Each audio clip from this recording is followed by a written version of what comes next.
নমস্কার, আমি বাপি বিশ্বাস তোমাদের সকলকে আবারও স্বাগত জানাই স্টাডি কেয়ার ডাব্লিউবি ইউটিউব চ্যানেলে।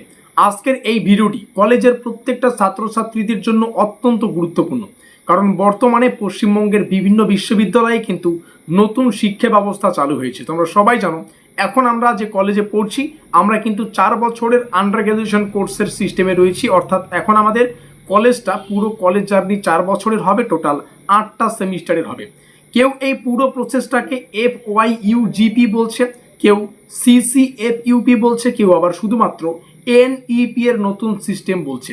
ফলে অনেক ছাত্রছাত্রীর মনে কিন্তু একটাই প্রশ্ন বা অনেকগুলো প্রশ্ন ঘুরপাক খাচ্ছে, আসলে এই নতুন সিস্টেমটা আসলে কি। আমরা এটা আজকের এই ভিডিও ডিটেলস আলোচনা করব। তার পাশাপাশি অনেকে বলছো 4 বছরের ডিগ্রিটা কেন করা হলো সেটাও আমরা আলোচনা করব।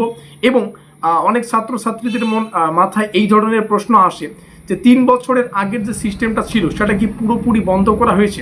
আমরা যদি 1 বছর পড়ি, কিংবা কেউ কেউ বলছে আমি যদি 2 বছর পড়ি, কেউ কেউ বলছে আমি যদি 3 বছর পড়ি, তো এই 1 বছর পড়ে বাদ দিব কিভাবে, 2 বছর পড়ে কিভাবে বাদ দিব, 3 বছর পড়ে কিভাবে বাদ দিব, এই ডিগ্রিগুলোর কি ভ্যালু থাকবে না থাকবে, এই প্রত্যেকটা বিষয় অর্থাৎ এই নতুন শিক্ষা ব্যবস্থার প্রত্যেকটা A to Z তথ্য আজকের এই ভিডিও আমরা ডিটেইলসে আলোচনা করব। তবে শুরুতেই একটা গুরুত্বপূর্ণ বিষয় তোমাদের জানিয়ে রাখি, আজকের এই ভিডিওটিতে আমরা যে তথ্যগুলো আলোচনা করব সেগুলো কোচবিহার পঞ্চানন বর্মা ইউনিভার্সিটির অফিসিয়াল 4 বছরের আন্ডার গ্র্যাজুয়েশন কোর্সের রেগুলেশনের ভিত্তিতে কিন্তু তৈরি করা হয়েছে।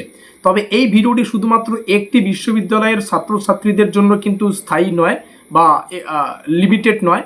তোমরা যারা Bankura university, Bardhaman university, Kalyani university, Vidyasagar university, north Bengal university বা অন্য কোনো বিশ্ববিদ্যালয়ে পড়ছো তারাও কিন্তু এই ভিডিওটা দেখতে পারো, কারণ নতুন শিক্ষা ব্যবস্থার মূল ধারণা প্রায় প্রত্যেকটা ইউনিভার্সিটির কিন্তু একই ধরনের। তবে নিজেদের বিশ্ববিদ্যালয়ের নির্দিষ্ট নিয়ম জানার জন্য অবশ্যই তোমাদের নিজস্ব কলেজে কিংবা নিজস্ব ইউনিভার্সিটিতে কথা বলতে পারো। এখন প্রথমেই একটা বড় বিভ্রান্ত দূর করে নেওয়া যাক। অনেক ছাত্রছাত্রী আমাকে জিজ্ঞেস করছে, স্যার FYUGP আর CCFUP এটা আসলে কি। আবার কেউ বলছে NEP আর FYUGP এদের মধ্যে পার্থক্য কি। আসলে পুরো বিষয়টা একদম সহজ। NEP হলো ন্যাশনাল এডুকেশন পলিসি 2020, অর্থাৎ ভারতের নতুন জাতীয় শিক্ষানীতি। এই শিক্ষানীতির ভিত্তিতেই কিন্তু আমাদের আন্ডার গ্র্যাজুয়েট কাঠামো তৈরি করা হয়েছে। বিভিন্ন বিশ্ববিদ্যালয় এই কাঠামোকে বিভিন্ন নামে কিন্তু ব্যবহার করে, অর্থাৎ এই কোথাও FYUGP দেখতে পাচ্ছ, কোথাও NEP দেখতে পাচ্ছ, কোথাও CCFUP দেখতে পাচ্ছ। পুরো গল্পটা একটাই, সেটা হচ্ছে 4 বছরের আন্ডার গ্র্যাজুয়েশন কোর্সের বিভিন্ন ইউনিভার্সিটির দেওয়া বিভিন্ন ধরনের নাম। কোথাও FYUGP দেখবে, কোথাও CCFUP দেখবে, কোথাও ক্রেডিট ফ্রেমওয়ার্ক দেখবে, কিন্তু মূল উদ্দেশ্য একটাই, আর সেটা হলো ছাত্রছাত্রীদের আরও যাতে বেশি সুযোগ দেওয়া যায়, শুধু বইয়ের পড়াশোনার মধ্যে সীমাবদ্ধ না রেখে বাস্তব দক্ষতা এবং বহুমুখী শিক্ষার সুযোগ যাতে তৈরি করা যায়। এখন প্রশ্নটা তোমাদের মাথায় আসতেই পারে, এই নতুন সিস্টেম আনার দরকারটা আসলে কি। এর উত্তর বুঝতে হলে আমাদের পুরো সিস্টেমের দিকে তাকাতে হবে। আগে একজন ছাত্র কলেজে ভর্তি হলো, 2 বছর পড়াশোনা করলো, তারপরে কোনো কারণে পড়াশোনা বন্ধ হয়ে গেল, হয়তো আর্থিক সমস্যা, হয়তো পারিবারিক সমস্যা, হয়তো চাকরির সুযোগ পেয়ে গেল, কিন্তু তার সেই 2 বছরের পড়াশোনার কোনো আলাদা স্বীকৃত থাকতো না, তার 2 বছরের কোনো মূল্য থাকতো না, অর্থাৎ ডিগ্রিও পেল না, ডিপ্লোমাও পেল না।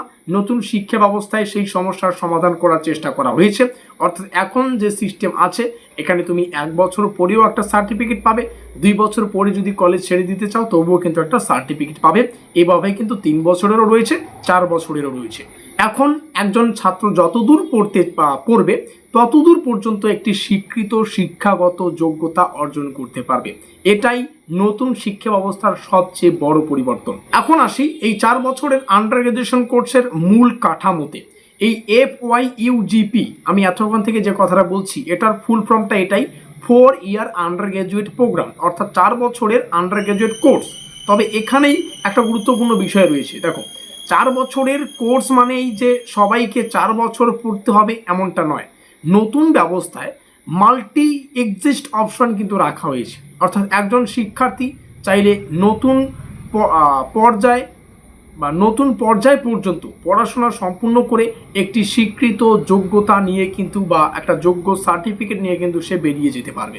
এখন তোমরা নিশ্চয়ই জানতে চাইছো যে কত বছর পড়লে অ্যাকচুয়ালি কি পাওয়া যাবে। খুব সহজভাবে বললে প্রথম বছর অর্থাৎ 2টি সেমিস্টার সুসম্পন্ন করার পরে এবং নির্দিষ্ট ক্রেডিট অর্জন করলে আন্ডার গ্র্যাজুয়েট সার্টিফিকেট পাওয়া যাবে। তার পাশাপাশি 2 বছর সুসম্পন্ন করলে আন্ডার গ্র্যাজুয়েট ডিপ্লোমা পাওয়ার সুযোগ রয়েছে এবং তৃতীয় বছর সুসম্পন্ন করলে আন্ডার গ্র্যাজুয়েট ডিগ্রি পাওয়া যাবে এবং 4 বছর পুরোপুরি করতে পারলে অনার্স উইথ রিসার্চ ডিগ্রি কিন্তু অর্জন করতে পারবে। এই ছিল পুরো গল্প। এখানে আমি ক্রেডিট শব্দটা বারবার ব্যবহার করলাম। তো ক্রেডিট বিষয়টা কি? দেখো, ক্রেডিট শব্দটা শুনে একটু ভয় পাওয়ার ব্যাপারই, কারণ নতুন শুনতেছ, কিন্তু ক্রেডিট আসলে খুব সহজ একটা বিষয়। ক্রেডিট হলো পড়াশোনার একটা পরিমাপ ব্যবস্থা। তোমার পড়াশোনাটাকে মানে একটা ক্রেডিট শব্দটার মাধ্যমে একটা আয়তন আকারে মাপা হবে বা মাপযোগ্য আর কি, পরিমাপের ব্যবস্থা আর কি। তুমি যত কোর্স সুসম্পন্ন করবে, যত একাডেমি অ্যাক্টিভিটিতে অংশগ্রহণ করবে, তার ভিত্তিতে ক্রেডিট অর্জন করবে এবং এই ক্রেডিটের উপর ভিত্তি করেই নির্ধারণ করা হয় তুমি কোন পর্যায়ের শিক্ষাগত যোগ্যতা অর্জন করেছো। আগের সিস্টেমে সাধারণত আমরা একটা বিষয় নিয়েই বেশি পড়াশোনা করতাম, কিন্তু নতুন ব্যবস্থায় মেজর সাবজেক্ট, মানে যেটাকে আমরা মেন সাবজেক্ট বলছি, মেজর সাবজেক্ট, তার পাশাপাশি মাইনর সাবজেক্টও রয়েছে। মেজর হলো তোমার মূল বিষয়, অর্থাৎ যে বিষয় নিয়ে তুমি ডিগ্রি অর্জন করবে, আর মাইনর সাবজেক্টের মাধ্যমে তুমি অন্য কোনো বিষয় সম্পর্কেও কিন্তু জ্ঞান অর্জন করার সুযোগ পাবে। এর ফলে একজন শিক্ষার্থী শুধুমাত্র একটি বিষয়ের মধ্যে সীমাবদ্ধ না থেকে আরও বহুমুখী শিক্ষা লাভ করতে পারে। এরপর আসে অনেকগুলো বিভিন্ন ধরনের সাবজেক্টের ক্যাটাগরি, যেমন এমডিসি রয়েছে, এসএসসি রয়েছে, এইসি রয়েছে, ভিএসসি রয়েছে, এই ধরনের বিষয়। প্রথমে এই নামগুলো শুনলে অনেক ছাত্রছাত্রী ভয় পেতে পারে যে এই বিষয়গুলো আবার আসলে কি। তো চলো এই বিষয়গুলোকে একটু ডিটেলসে সহজ ভাষায় তোমাদের একটু বুঝিয়ে তুলি। এগুলোর স্পেশাল মূল উদ্দেশ্য হলো একজন শিক্ষার্থীকে শুধু পরীক্ষার জন্য প্রস্তুত না করে বাস্তব জীবনের জন্য প্রস্তুত করা। এমডিসি এর মাধ্যমে অন্য বিষয় সম্পর্কে ধারণা পাওয়া যায়। এসএসসি, এই যে বলছি এসএসসি, এর মাধ্যমে কিন্তু দক্ষতা বৃদ্ধি করা হয়। এইসি একটু আগে বললাম, এইসির মাধ্যমে ভাষা ও যোগাযোগ দক্ষতা এটা কিন্তু উন্নত করা হয়। আর ভিএসি এর মাধ্যমে সংবিধান বলো, স্বাস্থ্য বলো, পরিবেশ বলো, মূল্যবোধ সম্পর্কিত যে শিক্ষা সেটা কিন্তু দেওয়া হয়। এখন আসি এমন একটা বিষয়ের কথায় যেটা বর্তমানে সব কলেজের ছাত্রছাত্রীরা পড়ছে, সেটা হচ্ছে ভিএসি 2। অনেকেই জানতে চাইছে ভিএসি 2 আসলে কি। নতুন ব্যবস্থায় এই ভিএসি 2 হিসেবে constitution of India and health and wellness কিন্তু রয়েছে, বা এটা কিন্তু পড়ানো হচ্ছে। অর্থাৎ ভারতীয় সংবিধানের স্বাস্থ্য এবং সুস্থতা সম্পর্কিত বিষয়, এই পেপারটা সকল ছাত্রছাত্রীদের পড়তে হচ্ছে, বিশেষ করে কোচবিহার পঞ্চনন বর্মা ইউনিভার্সিটির আন্ডারে। অন্যান্য ইউনিভার্সিটিতে ভিএসসিতে দেখবে তোমাদের এই ধরনেরই সাবজেক্ট থাকবে, ঠিক আছে। এখন একটা বাস্তব প্রশ্ন করি, কলেজে শুধু বই পড়লেই কি ভবিষ্যতে সফল হওয়া যায়? সব সময় নয়। আর এই কারণেই নতুন শিক্ষা ব্যবস্থায় ইন্টার্নশিপের উপর কিন্তু গুরুত্ব দেওয়া হয়েছে। ইন্টার্নশিপের মাধ্যমে শিক্ষার্থীরা বাস্তব কাজের অভিজ্ঞতা করার সুযোগ পায়। কলেজের পড়াশোনা এবং বাস্তব জীবনের কাজের মধ্যে যে ফারাক রয়েছে সেটা কিন্তু এই ইন্টার্নশিপ যে প্রসঙ্গ, ইন্টার্নশিপের যে গল্প, সেই ফারাক কমানোর চেষ্টা করে। এখন অনেকেই যদি অনার্স উইথ রিসার্চ নিয়ে প্রশ্ন করে, তাহলে রিসার্চ কথাটা শুনলেই আমাদের মনে একটা কঠিন বিষয় কাজ করে যে রিসার্চ এটা আবার কি। কিন্তু আসলে রিসার্চ মানে হলো কোনো বিষয় নিয়ে আরও গভীরভাবে অধ্যয়ন করা। যারা ভবিষ্যতে নেট মানে NET, net, set, PhD, professor বা একাডেমিক ক্যারিয়ারের দিকে যেতে চাও, তাদের জন্য কিন্তু রিসার্চ স্ট্রিম একটা বড় সুযোগ। নতুন ব্যবস্থায় সেই সুযোগটা কিন্তু রাখা হয়েছে। তোমাদের একটা বিষয় সবসময় মাথায় রাখতে হবে, নতুন শিক্ষা ব্যবস্থা মানেই শুধু নতুন সিলেবাস নয়, এটি একটি নতুন চিন্তা ভাবনা। এখানে শুধু পরীক্ষার নম্বর যে সেটা কিন্তু না, নম্বর দেওয়া হয় সেটা কিন্তু না। এখানে দক্ষতা, অভিজ্ঞতা, বহুমুখী শিক্ষা এবং ভবিষ্যতের প্রস্তুতির উপরও কিন্তু গুরুত্ব দেওয়া হয়। তাই শুরুতে এই পুরো সিস্টেমটা একটু জটিল মনে হলেও সবকিছু কিন্তু পরিষ্কার হয়ে যাবে একদম ধীরে ধীরে। আর সেই কারণেই আমরা এই পুরো সিরিজটা তৈরি করছি, যাতে তোমরা একদম সহজ ভাষায় নতুন শিক্ষা ব্যবস্থার প্রতিটা বিষয় বুঝতে পারো। আজকের এই ভিডিওটিতে আমরা 4 বছরের আন্ডার গ্র্যাজুয়েশন কোর্সের যে পুরো সিস্টেম সেটা ওভারঅল ধারণা দেওয়ার চেষ্টা করলাম। আগামী ভিডিওতে আমরা এক্সিট অপশন নিয়ে আলোচনা করব।